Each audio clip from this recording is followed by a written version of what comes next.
예, 지금은 코로나19의 시대입니다. 우리가 이렇게 생각을 해봤으면 좋겠습니다. 지금까지 우리는 너무너무 쉼없이 달려왔어요. 이 세상은 너무너무 바쁘게 한 번도 멈추지 않고 달려왔습니다.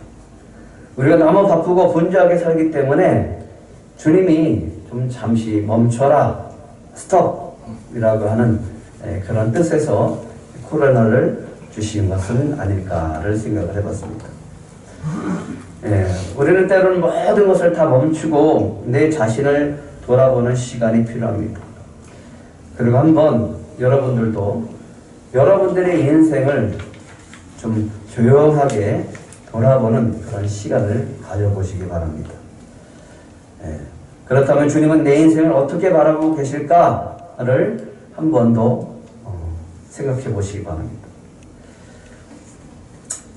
우리는 모든 것을 잠시 멈추고 조용히 주님을 만나는 시간이 필요합니다. 좀 침묵의 시간이 필요해요. 좀 나 혼자만이 있는 그런 시간이 필요합니다. 그리고 그동안 내가 너무 바쁘게 사는 동안 내 영혼에 죽었다는 것을 발견하고 좀 주님 앞에 나아가는 그런 시간이 필요하다라고 하는 겁니다. 너무 바빠서 기도할 시간이 없었어요. 너무 바빠서 말씀 보고 묵상하고 주님을 만날 시간이 없었어요. 내 입을 다물고 좀 주님의 말씀에 귀를 기울이는 올 한 해가 됐으면 좋겠습니다. 말씀의 거울 앞에서 여러분들의 영적인 상태를 좀 점검해 보세요. 예수님도 하루 종일 바쁘게 사역하셨어요. 그리고 제자들을 배를 태워서 먼저 보냅니다. 그리고 예수님도 한적한 곳에 가셔서 하나님과 독대하는 시간을 가졌습니다. 왜 그럴까요? 왜 예수님이 하나님과 독대하는 시간을 가졌을까? 예수님도 하나님께서 이 땅에 보내주신 사명을 잘 감당하기 위해서입니다. 하나님이 보내주신 분입니다. 그래서 이 땅에 보내주신 그 사명을 잘 감당하기 위해서 그 시간 주님과 독대하는 시간을 가졌습니다. 그렇다면 우리도 좀 침묵의 시간을 가지고 조용히 주님 앞에 나아가서 좀 나를 점검하고 또 나를 부르신 그 사명이 무엇인가 묻고 또 하나님께 내 모습을 비추는 그런 시간이 필요할 줄 믿습니다. 주님께서 우리를 많이 기다려주신 것을 깨닫게 되어줄 줄 믿습니다. 주님께서 우리를 인내하시면서 지금까지 지켜봐 주신 것을 깨닫게 될 줄 믿습니다. 주님께서 우리를 인도하시고 계십니다. 그리고 주님은 오늘도 이 자리에 함께 하시고 이 예배 가운데 저와 여러분들 가운데 함께 하신 줄 믿으시기 바랍니다. 제가 예전에 사업을 했었습니다. 돈이 없다 보니까 제가 할 수 있는 것은 기도밖에 없었어요. 그래서 기도를 해서 하나님께 응답을 받아서 해야 되겠다라고 하면서 작정하고 새벽 기도를 나갔어요. 응답을 받았습니다. 그리고 가서 계약을 했습니다. 하지만 부도가 나버렸어요. 날마다 새벽에 나가서 주님한테 묻습니다. 주님, 제가 기도했잖아요. 제가 물어봤잖아요. 응답 받았잖아요. 그래서 계약했잖아요. 그런데 왜 부도가 났습니까? 하나님을 원망하기 시작을 했습니다. 하나님 왜 나한테 이런 일이 생기겠습니까? 그리고 부모님을 원망했어요. 능력 없는 우리 부모님을 향해서 원망했습니다. 왜 우리 부모님은 나를 도와주지 못하실까? 또 저희 무능함을 한탄하고 또 속상해하면서 늘 그렇게 살았습니다. 주님, 왜 저는 저 세상 사람들보다 저렇게 지혜롭지 못했을까요? 그때는 몰랐어요. 그 실패 속에 하나님이 저를 향한 하나님의 뜻과 계획이 있다라고 하는 것을 그때는 몰랐습니다. 예수님께서 베세다로 가셨어요. 맹인한 사람을 데리고 옵니다. 예수님께서 그에게 손을 대시고 눈에 침을 뱉으시며 그에게 안수해 주십니다. 예. 그러니까 이 사람 앞에 사람이 보이기 시작하는 거예요. 맹인이 눈을 떠서 사람이 보이기 시작하는 거예요. 그런데 그냥 단번에 보이는 게 아니에요. 뭐가 보이냐? 예, 나무 같은 것이 지나갑니다. 사람이 마치 나무처럼 보여지는 거예요. 희미하게 보이는 거예요. 그래서 예수님이 다시 그에게 안수합니다. 그러자 눈이 밝아져서 온전하게 볼 수 있게 되었습니다. 저는 이 말씀을 보면서 아 그래, 예? 우리의 인생도 그렇구나라는 생각을 하게 되었습니다. 처음에는 희미하게 보입니다. 명확하게 안 보여요. 뭔가 잘 보이지 않습니다. 하지만 시간이 지나면 지날수록 명확하게 보이는 겁니다. 요한복음 13장 7절에 예수님이 이렇게 얘기합니다. 내가 하는 것을 내가 지금은 알지 못하나 이후에는 알리라. 지금 여러분이 원하는 대로 되지 않는다고 해서 답답해하지 마시길 바랍니다. 예상치 못한 어려움을 만났다고 해서 낙심하지 마시기 바랍니다. 그럴지라도 여러분들은 성급하게 판단하실 필요가 없습니다. 그때 우리는 이렇게 고백해야 됩니다.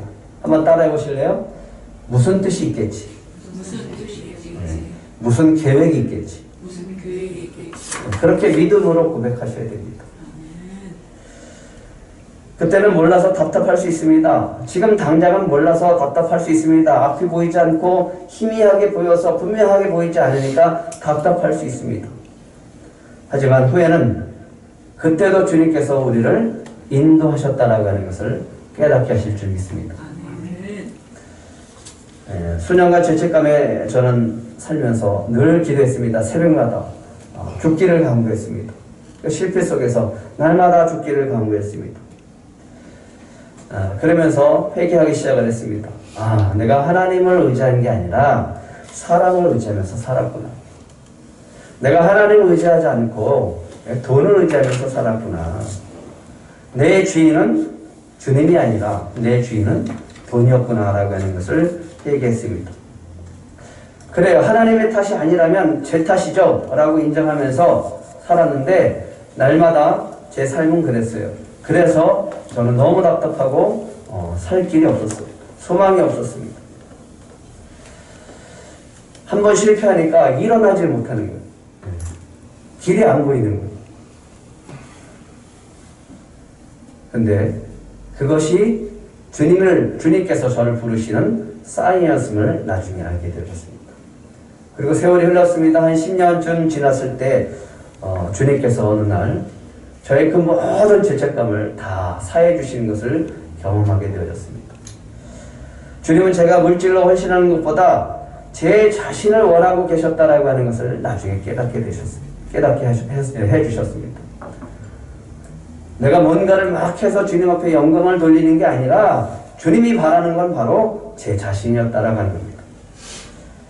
주님께서 작은 영혼과 작은 교회들에게 꿈과 희망을 주는 그 비전을 주셨을 때 주님께서 왜 나를 먼저 그런 길을 걷게 하셨는가를 깨닫게 되었습니다. 그 길을 걷지 않았다면 작은 영혼의 아픔, 작은 교회들의 아픔을 저는 이해할 수 없었을 겁니다. 사도행전 3장 6절의 말씀을 그래서 저는 좋아합니다. 은과 금은 내게 없지만 은과 금은 나에게 없지만 내게 있는 것을 내게 주노니 나사렛 예수 그리스도의 이름으로 일어나 걸으라. 네. 그래요. 저에게는 아무것도 없습니다. 하지만 한 가지 있어요. 네.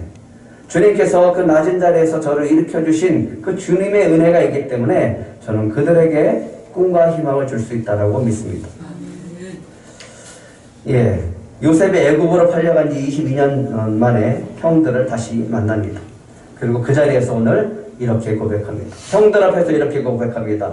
나는 당신들의 아우 요셉이니 당신들이 애굽에 판 자입니다. 나는 당신들의 아우 요셉이니 당신들의 애굽을 판 자입니다. 이 말이 너무 당당하지 않습니까? 이 말 속에는 많은 것들이 함축되어 있어요. 요셉이 더 이상 형들이 자신을 애굽에 판 것에 대해서 이제는 문제 삼지 않는다라고 하는 거예요. 그것이 더 이상 나에게는 문제가 되지 않는다라고 하는 거예요. 내 인생에서 그 문제는 이제 더 이상 문제가 되지 않는다라고 하는 거예요. 성급하게 여러분들의 인생을 나는 실패한 인생이다 라고 단정 짓지 않기를 바랍니다. 주 안에 있는 인생은 모두 성공한 인생입니다. 주님은 우리를 끝까지 책임져 주실 줄 믿습니다. 주님은 저와 여러분을 하나님의 나라를 위해서 멋있게 사용하실 줄 믿습니다. 요셉의 억울했던 과거를 주님께서 성들 앞에서 위로하시고 또 안심시켜주는 인생으로 바꿔준 것처럼 저와 여러분들도 놀랍게 바꿔주실 줄 믿습니다. 오늘 다시 한번 주님 앞에 조용히 주님을 구하고 만나시기를 소망합니다. 지금은 주님께서 나에게 왜 이런 일을 겪게 하실까 잘 모를 수 있습니다. 당장 내 눈 앞에 보이는 것이 아무것도 없을 수가 있습니다. 그래, 우리 청년들, 우리 학생들, 전 꿈이 없어요. 괜찮습니다. 지금 당장 주님의 도우심이 보이지 않는 것 같아서 답답해도 괜찮습니다. 때가 되면 주님은 우리의 입술로 고백하게 하실 겁니다. 네, 한번 따라해 보실래요?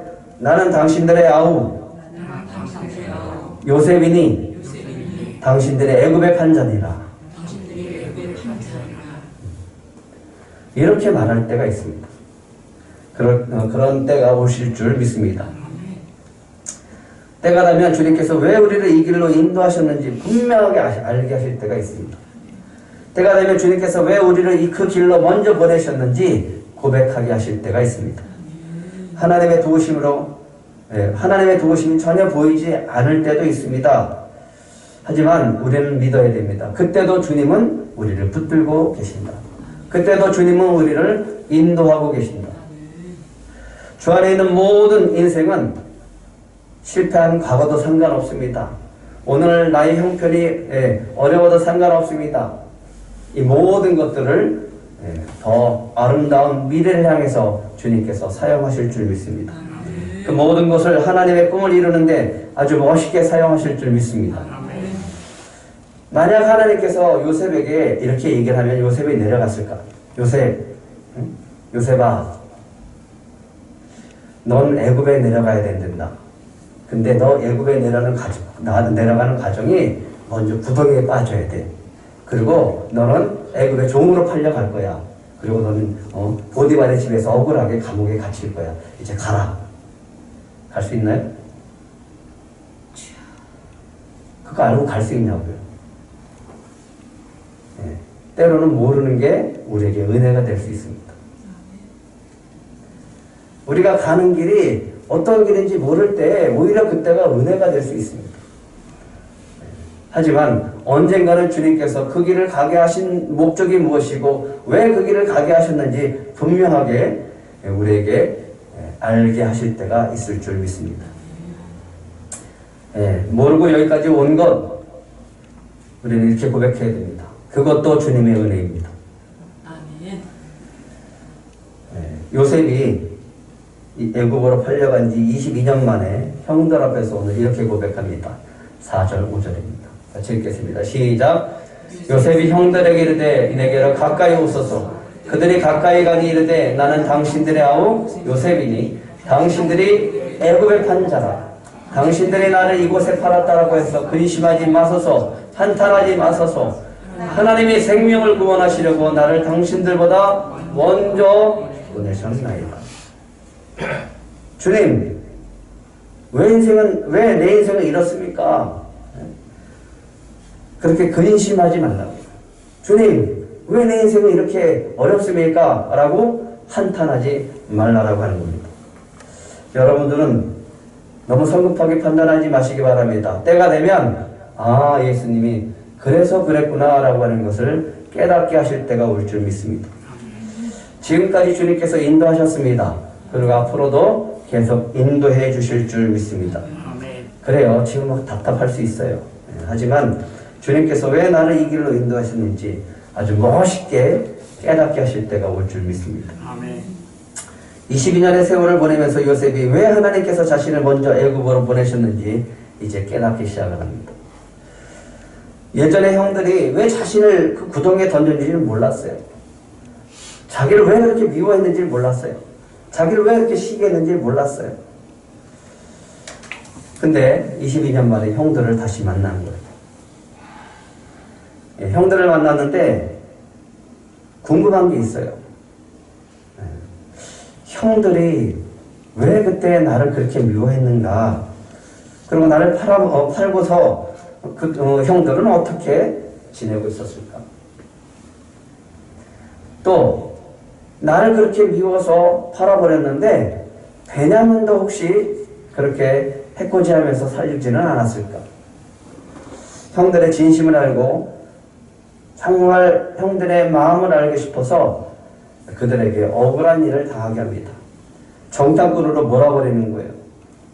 너희들이 정탐꾼이 아니라면 너희들이 말했던 막내 아우를 데리고 와라. 그러면 내가 인정해 주겠다. 대신 시몬을 볼모로 붙잡겠다. 너희들 갔다 와라. 라고 보내줍니다. 예, 그들이 아버지를 설득해서 베냐민을 데리고 왔습니다.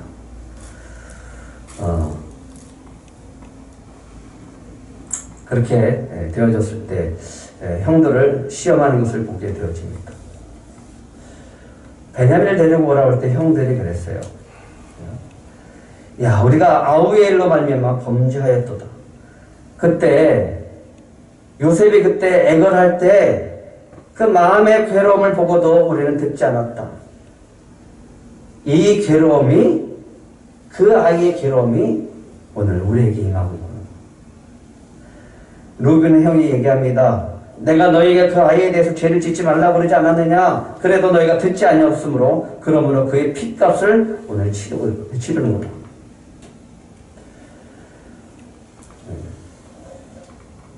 요셉의 마음이 어땠을까?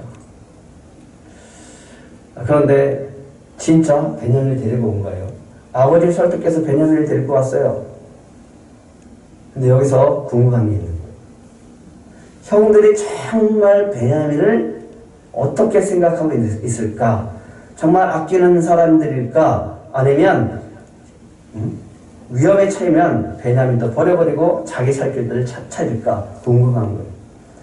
그래서 그들의 곡식 자루에다가 자기 은자를 넣어서 보냅니다. 그리고 청지기가 아침에 일찍 가서 그들의 짐을 풀어보는 거예요. 당신들이 우리 주인의 은자를 훔쳐갔다. 아니 무슨 말씀하는 겁니까? 네. 우리는 전혀 그런 사람들이 아닙니다. 네. 형들이 얘기합니다. 만약 자루에 은자리 나온다면 그는 죽고 우리 모두가 요셉의 종이 될 것입니다. 아니다, 그럴 필요 없다. 그 나온 자만, 그 은자리 나온 자만 종이 될 것이다. 근데 이 형 청지기가 루벤부터 풀기 시작을 합니다. 짐을. 기가 막히게 순서를 알고 있어요. 한 사람씩 풀었어요. 마침 풀었는데 하나도 안 나오는 거예요. 얼마나 감사해요. 그거 보세요. 안 나오지 않습니까? 우리가 그런 사람 아니라니까요. 그런데 맨 마지막에 베냐민 집에서 탁 하나 나오는 거예요. 어떤 반응을 보였을까요? 여기서 반응이 아주 중요합니다. 요 놈만 데려가세요.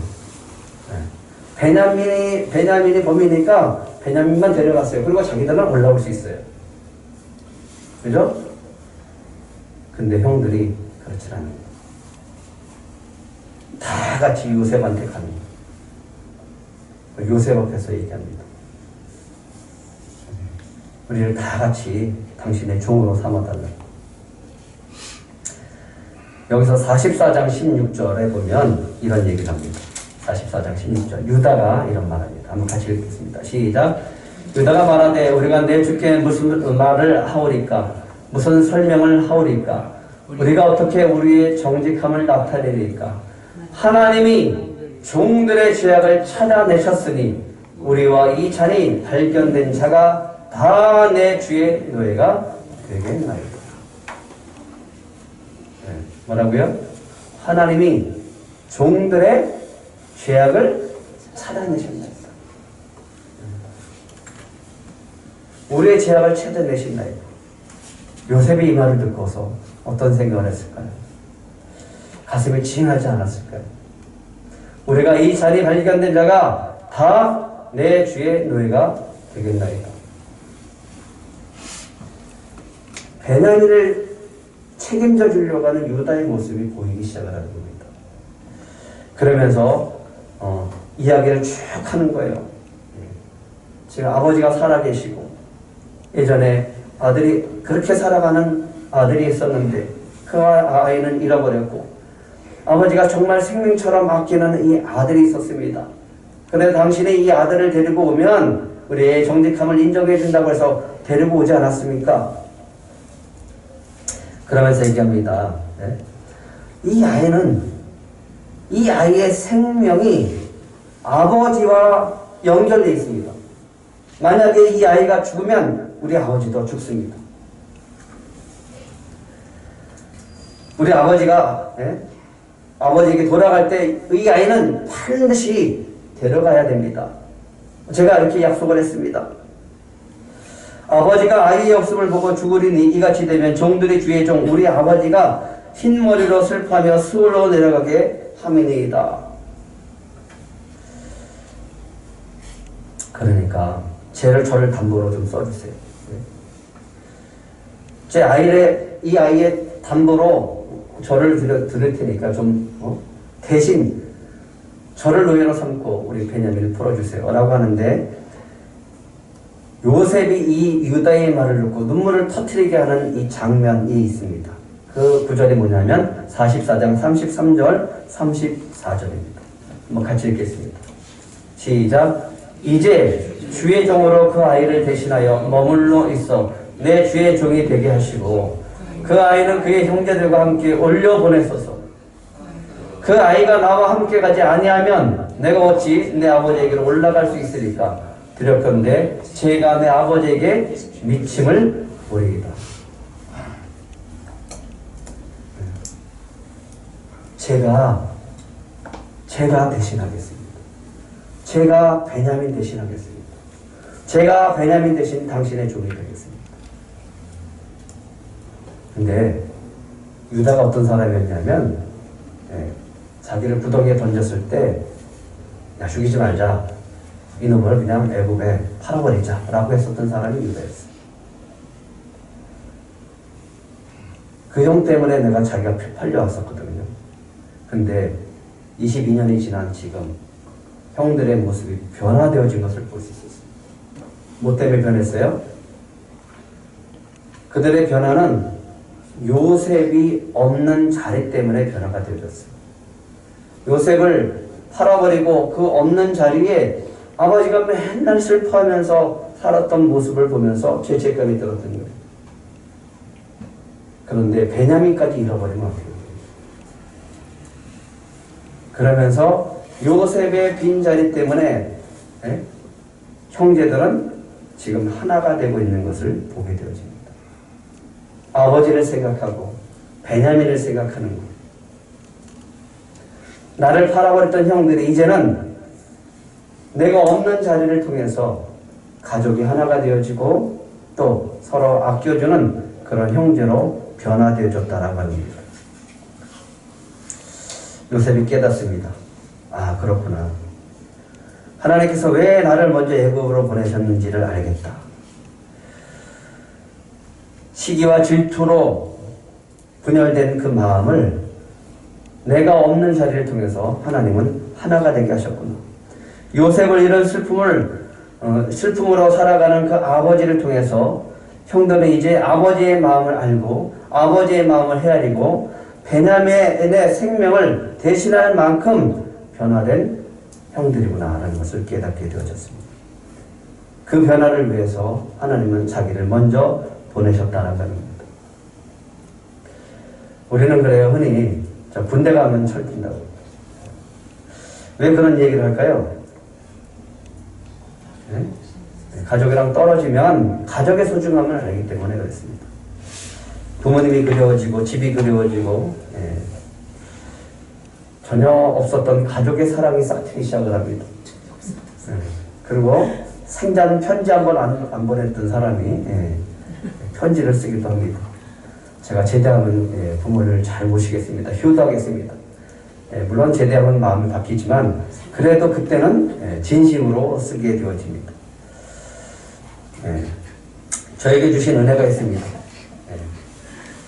주님의 은혜가 아니면 저는 하루 더 살아갈 수 없습니다. 라는 그런 고백을 할 수 있게 되어졌습니다.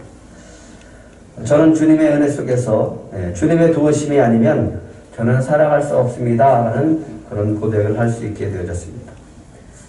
그런 은혜가 저에게 주어졌기 때문에 우리 작은 영혼과 우리 작은 교회들에게 꿈과 희망을 줄 수 있는 그 길을 달려갈 수 있는 겁니다. 유다가 그랬어요. 자기를 대신해 주겠다고. 자기가 대신하겠다고. 근데 우리는 누구가 있습니까? 우리를 대신해 주시는 예수 그리스도께서 저와 여러분을 함께 하신 줄 믿으시기 바랍니다. 그러니까 우리는 미리 나는 실패한 인생이다라고 성급하게 판단 지을 필요가 없습니다. 그런 인생이라고 할지라도 후에는 주님께서 반드시 성공한 인생으로 바꿔주실 줄 믿습니다. 여러분들이 잠깐 멈춰보시기 바랍니다. 그리고 우리를 통해서 이루실 주님을 기대하시며 나가시길 간절히 바랍니다. 유다의 진심이 요셉을 감동케 했습니다. 이제 주의 종으로 그 아이를 대신하여 머물러 있어 내 주의 종이 되게 하시고, 그 아이는 그 형제들과 함께 올려보내 서서 이 말을 듣고서 감정을 어떻게 억제할 수가 없는 거예요. 그래서 요셉이 소리내서 울기 시작을 합니다. 그동안 형들은 자신을 애굽의 노예로 팔고 죄책감에 시달려 왔었습니다. 동생 베냐민을 위해서 자신을 기꺼이 내어주겠다는 형들의 사랑을 확인하게 되어졌습니다.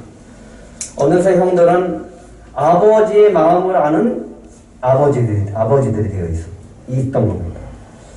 야곱의 마음을 헤아릴 수 있는 형들이 되어 있던 겁니다. 형들의 진심을 알고 오늘 이렇게 고백을 합니다. 7절, 8절 같이 읽겠습니다. 7절, 8절 시작. 하나님이 큰 구원으로 당신들의 생명을 보존하고 당신들의 후손을 세상에 두시려고 나를 당신들보다 먼저 보내셨나니, 그런즉 나를 이리로 보낸 이는 당신들이 아니요 하나님이시라. 하나님이 나를 바로에게 아버지로 삼으시고 그 온 집의 주로 삼으시며 내 온 땅의 통치자로 삼으셨나이다. 형들 걱정하지 마세요. 안심하세요. 형들이 나를 판 것이 아니라 하나님이 저를 먼저 보내신 겁니다. 인생을 한번 돌아보세요. 우리 주일학교 학생들은 앞을 보면서 꼭 이런 믿음을 가졌으면 좋겠습니다. 저희 인생을 돌아보면 주님께서 저희 가족을 구원하시기 위해서 저를 세워주셨다라고 해서 그것을 깨닫게 되어집니다. 여러분들의 인생은 어떤 과정을 갖췄는지 모르겠지만 실패한 인생이 아니라고 하는 것을 믿으시기 바랍니다. 여러분들을 그렇게 그렇게 허락하셨던 것은 이제 이런 믿음을 가지고 나가야 됩니다. 우리의 가족을 구원하시기 위해서 나를 먼저 보내셨습니다. 하나님께서 요셉에게 깨닫게 하시는 것이 또 한 가지가 있습니다. 뭐냐면 하나님께서 자신을 먼저 보내신 이유, 우리 9절부터 11절까지 다시 한번 쭉 읽어보겠습니다. 9절부터 11절. 9절부터 11절. 시작. 당신들은 속히 아버지께로 올라가서 아뢰기를, 아버지 아들 요셉의 말에 하나님이 나를 애굽 전국의 주로 세우셨으니 지체 말고 내게로 내려오사. 아버지 아들과 아버지의 손자들과 아버지의 양과 소와 모든 소유가 고센 땅에 머물며 나와 가깝게 하소서. 흉년에 아직 5해가 있으니 내가 거기서 아버지를 봉양하리이다. 아버지의 가족과 아버지께 속한 모든 사람에게 부족함이 없도록 하겠나이다 하더라고 전하소서. 먼저 보내주신 이유가 하나 있습니다. 그것을 깨닫고 오늘 고백합니다. 아버지를 봉양하고 아버지에 속한 모든 가족에게 부족함이 없도록 하기 위해서 하나님은 저를 먼저 보내셨다는 거예요.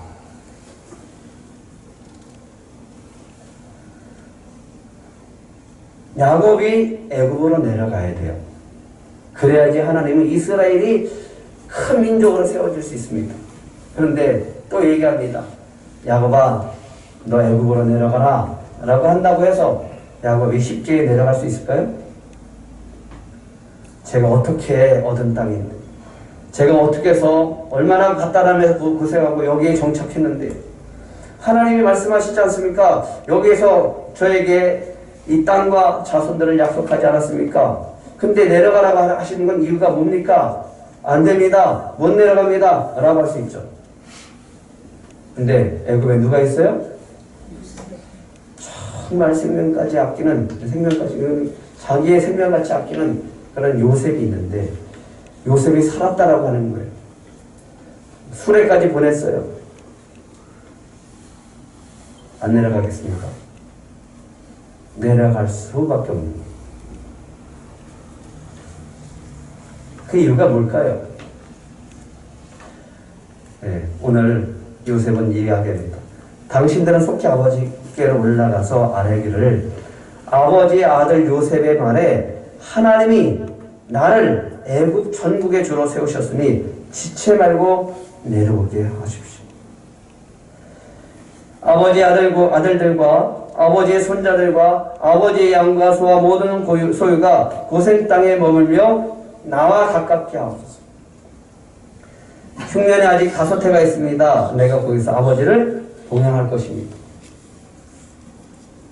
내가 아버지의 온 가족들을 내가 부족함이 없이 다 돌볼 겁니다. 그래도 야곱에 내려가는 것이 마음이 편하지 않았습니다. 그래서 부엘세바에서 하나님께 예배를 드립니다. 그때 하나님께서 하시는 말씀이 있었습니다. 46장 3절과 4절. 46장 3절과 4절. 같이 읽겠습니다. 시작. 하나님이 이르시되 나는 하나님이라 내 아버지의 하나님이니 애굽으로 내려가기를 두려워하지 말라. 내가 거기서 너로 큰 민족을 이루게 하리라. 내가 너와 함께 애굽으로 내려가겠고 반드시 너를 인도하여 다시 올라올 것이며 요셉이 그의 손으로 내 눈을 감리리라 하셨더라. 하나님이 약속하시는 말씀이 있습니다. 애굽에 요셉을 먼저 내려가게 하신 목적이 있었습니다. 그 목적이 뭐라고요? 이스라엘을 큰 민족으로 이루게 하리라. 거기에 하나님의 뜻이 있더라고. 이제 흉년이 5년 더 남았습니다. 그래서 그들을 데리고 와서 요셉이 잘 섬기고 싶었던 겁니다. 그 터전을 마련하기 위해서 하나님은 요셉을 먼저 보내셨다라고 하는 거예요.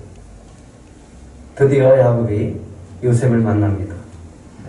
마지막으로 30절, 46장 30절 같이 읽겠습니다. 시작.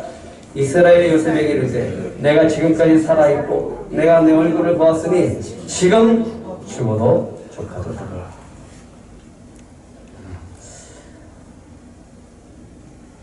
주님은 반드시 저와 여러분을 통해서 이 기쁨을 주실 줄 믿습니다.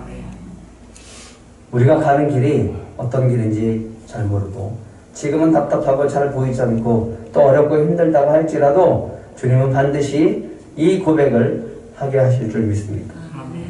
내가 지금까지 살아있고 내가 내 얼굴을 보았으니 지금 죽어도 족하도다.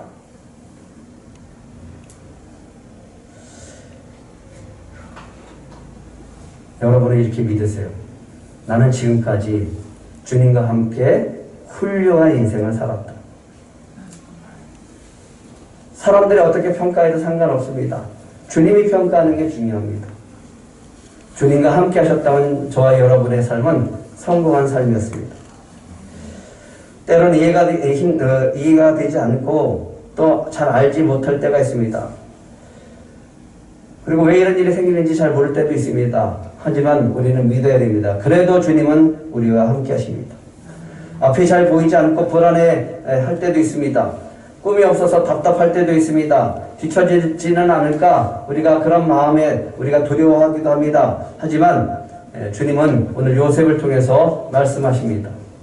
우리는 생명을 살리기 위해서 먼저 보냄을 받은 자다.